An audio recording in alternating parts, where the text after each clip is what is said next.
Alexandrine Roy, heureuse vigneronne à Gevrey-Chambertin. D'accord. Donc, Au domaine Marqueroy. Marqueroy. Oui. Donc, où est-ce que sont vous avez combien d'hectares? Où est-ce que sont vos vignes, vos terroirs?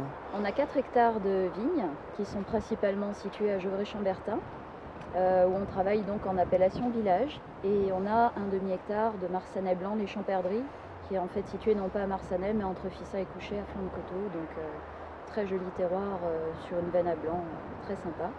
Et nos gevrets sont tous localisés entre Gevrey et Gevrey Sud, en fait, donc dans le sens Gevrey-Moret. Donc on a au total 12 parcelles et 4 cuvées pour les rouges à l'heure actuelle. Nous avons donc Gevrey-Chambertin vieille vigne, qui est une sélection des plus vieilles vignes du domaine, qui ont en moyenne 70 ans d'âge.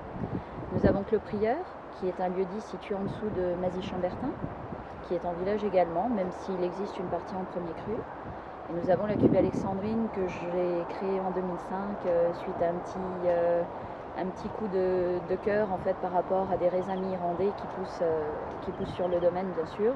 Et en fait j'ai voulu créer une cuvée un peu grand cru en mettant ces raisins mi-irlandais ensemble, donc qui proviennent de 6 de mes terroirs favoris et qui donc représentent 4 fûts de production.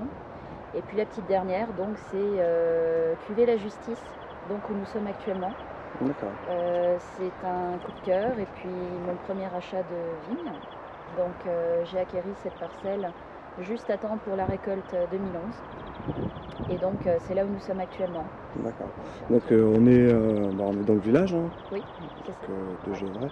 Qu'est-ce qu'on va avoir comme type de sol Alors comme on peut le voir ici, on a vraiment un terroir qui est super joli. On est bien sûr sur une base d'argilo-calcaire, mais c'est plus complexe que ça. Parce qu'en fait, si on regarde la terre, c'est presque sablonneux.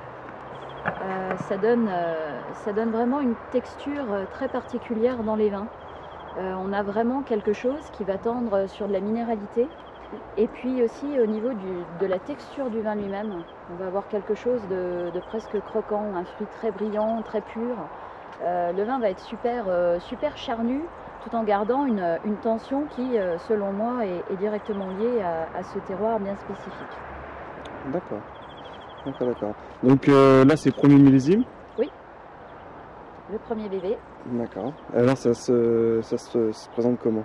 Ça se présente plutôt bien puisque de toute façon on va le goûter tout à l'heure. Moi j'en suis très contente parce que j'ai réussi sur 2011 en plus, qui n'était pas nécessairement un millésime très facile, à ressortir vraiment le terroir de La Justice et à l'exprimer vraiment sur ce côté à la fois charmant mais tout en gardant l'élégance et le côté classique. Vu que j'aime pas faire des vins modernes et que je n'en fais d'ailleurs pas, pour moi, c'était vraiment essentiel de garder cette typicité de terroir et cette droiture, mais sans sacrifier non plus à ce côté très enjoué et charmeur de La Justice. Parce que La Justice, le nom peut paraître très sévère, puis d'ailleurs c'est quand même un terroir qui historiquement a un passé un peu lourd, puisque c'était là que se passaient les exécutions dans des temps un petit peu reculés maintenant. Mais bon, voilà, c'est par rapport à ça que ce terroir est nommé ainsi. Et pour autant, les vins qui en sont issus sont extrêmement brillants et avenants. Après, tout dépend de la manière dont on les travaille.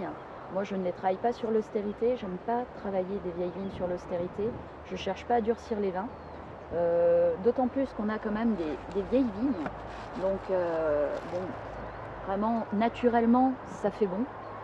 On a la chance d'avoir, on peut déjà le voir maintenant, très peu de récolte. Hein. Là, par exemple, sur ce pied, on a, super, on a un raisin, quoi.